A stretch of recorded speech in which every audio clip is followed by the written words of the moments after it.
Class 10th maths 2 number क्वेश्चनों को देख रहे हैं। अति महत्वपूर्ण प्रश्न है ये।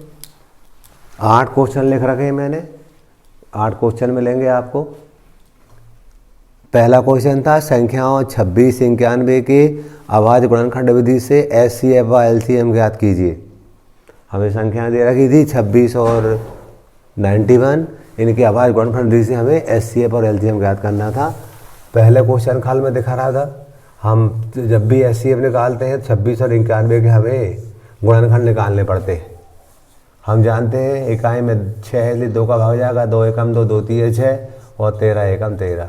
91 की बात करते हैं हम, तो 91 में देखिएगा 2 का नज़ारा इकाई में 1 है, तो 2 4 6 8 नहीं है।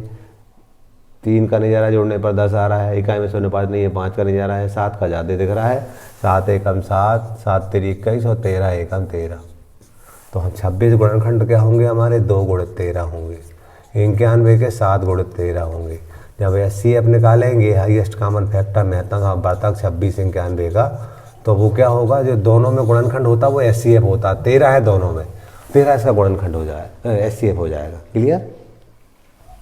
एलसीएम की बात करते हैं। एलसीएम निकालने के लिए हमें 26 91 लिखा हमने। जब एलसीएम निकालेंगे हम तो 26 91 का हम इकट्ठा गुणनखंड विधि से निकाल लेंगे हम। 2 एकम 2, 2 तीय 6 91, 3 का 7 का जा रहा 13, 13 7 एकम 7, 7 तेरी 21 फिर 13 एकम 13। इस प्रकार से 2 गुणित 7 गुणित 13 इसका एलसीएम होगा। गुणा करेंगे हम 13 7 91, 91 के 2 से 2 एकम 2, 2 नंबर 18 182। ये हमारे आंसर हो जाएंगे। एक आंसर हमारा जे था, दूसरा जे होगा। 2 नंबर क्वेश्चन था, इंपॉर्टेंट क्वेश्चन है। ठीक है। अब अगला क्वेश्चन दूसरे अध्याय से लिया गया है। क्या लिखा है, एक द्विघात बहुपद ज्ञात की जिसके शून्यकों का योग गुणनफल क्रमशः ऋण 3 व 2 है। हम जानते हैं द्विघात बहुपद बनाने का सूत्र होता है x की घात 2 ऋण शून्यकों का योग, शून्यकों का योगफल इंटू x धन शून्यकों का गुणन, शून्यकों का गुणनफल। ये सूत्र होता है। 1 नंबर सूत्र लिखने के मिलते हैं अपने को, इसे मान रखते हैं। x की घात 2 ऋण, इसका मान ऋण 3 दिया है, इसका मान 2 दिया है। तो हम कहते हैं x की घात 2 ऋण का धन, सॉरी x भी है यहाँ, धन 3x धन 2। ये हमारा आंसर हो गया।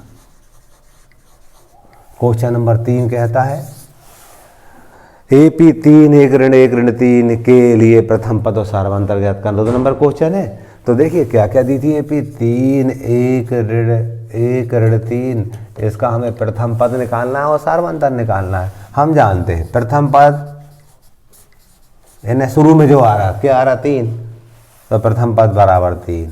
सारवांतर क्या निकालना है हमें, सारवांतर निकालना है। सारवांतर हमेशा कैसे निकालते हैं हम, अगले पद में से पिछला पद घटाते हैं। अगला पद 1 है और पिछला पद 3 है, कहीं से कर लो ऐसा, घटाएंगे तो ऋण 2 बचेंगे। ये 2 नंबर क्वेश्चन है। क्वेश्चन नंबर 3 हो जाता है, प्रथम पद हो गया, सारवांतर हो गया। ठीक है। क्वेश्चन नंबर 4 की बात करते हैं हम। 4 नंबर क्वेश्चन क्या था, त्रिभुजों की समरूपता की शर्तें लिखो। तो 2 त्रिभुज समरूप कहे जाते हैं यदि उनके संगत कोण बराबर हो और संगत भुजाएं अनुपातिक हो। वो शर्त लिखेंगे हम, लिखेंगे 2 त्रिभुज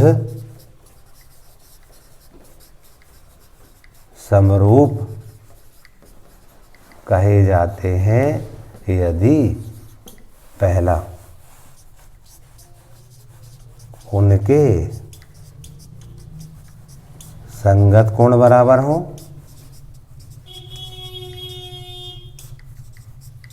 दूसरा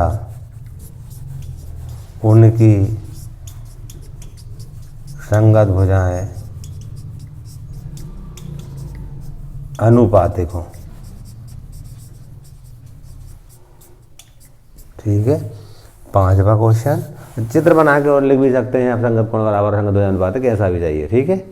आगे 5वां क्वेश्चन था बिंदुओं 2 3 4 1 के बीच की दूरी ज्ञात करो।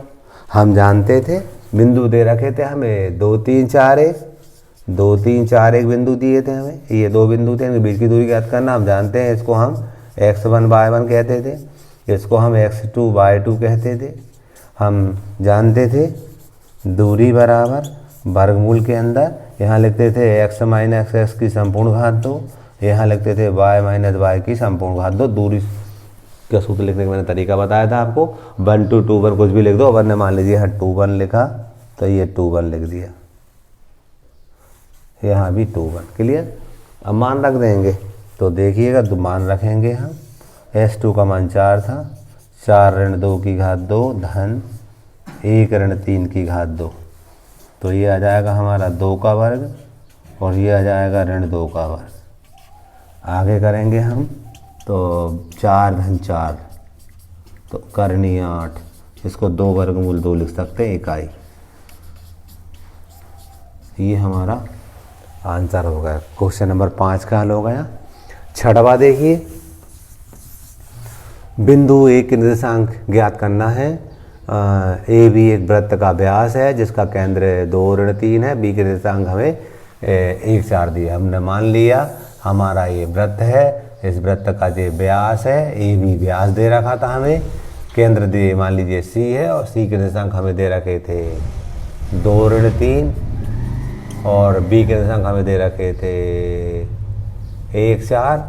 हमें ए के निकालना था। मान लीजिए एक निर्देशांक x1 y1 है और ये हमारे बीच x y है और ये हमारे x2 y। हम जानते हैं व्यास पर जो केंद्र होता है वो मध्यबिंदु का काम करता है, तो हम मध्यबिंदु के निर्देशांक का सूत्र लिख लेंगे। हम जानते थे सूत्र क्या होता था हमारा, हम लिखेंगे सी के निर्देशांक सी के निर्देशांक यदि हम लिखेंगे तो उसका सूत्र हो जाएगा हमारा x धन x बटे 2 x बराबर, यहाँ लिखते हैं y बराबर y धन y बटे 2, ऐसा लिख लो। मध्यबिंदु का सूत्र लिखने जा रहे हैं तो यहाँ 1 2 लिख दो, यहाँ भी 1 2 लिख दो, ये मध्यबिंदु का सूत्र वाला लग जाएगा हमारा। ठीक है। मान देखो x का मान दे रखा था 2 हमें, x1 का मान दे नहीं मालूम, x1 ज्ञात करना, x2 का मान 1 था बटे 2। ऐसे इधर देखो y का मान दिया ऋण 3 हमें और y1 दिया है हमें, y1 का नहीं मालूम है और y2 हमें 4 दिया है बटे 2। त्रिक गुणा करेंगे हम, त्रिक गुणा समझते हैं ना, 1 का इससे करेंगे तो मिलेगा x1 धन 1, यहाँ 2 का 2 से करेंगे 2 दूनी 4, यहाँ पर भी y1 का 1 से बटे में लगा सकते हैं, y1 धन 1 हो जाए 4 हो जाएंगे और इसका ऐसे 2 3 6 ऋण 6 हो जाएंगे।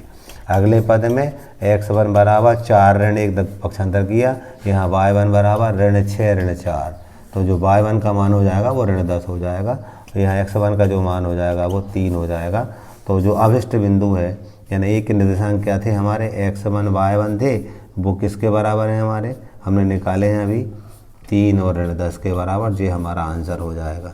इस टाइप से हमने क्वेश्चन नंबर 6 तक के सवालों को हल कर लिए हैं, 7 और 8 को अब भी करने जा रहे हैं। क्वेश्चन नंबर 7 था, हमें मान ज्ञात करना साइन 60 अंश। 7वां क्वेश्चन था हमारे पास, साइन 60 अंश, कास 30 अंश, साइन 30 अंश और कास 60। हमें सारणी याद थी, साइन 60 का मान करनी 3 बटे 2, कास 30 का भी करनी 3 बटे 2, इसका 1 बटे 2, इसका भी 1 बटे 2, 4 करनी 3 करनी 9, 9 का वर्गमूल 3 हो जाएगा, ये 1 का 1 बटे 4, लघुत्तम आया इसका 4, ऊपर 3 धन 1 लिखेंगे तो ये 4 बटे 4 1 आ गया, यही आंसर होगा हमारा।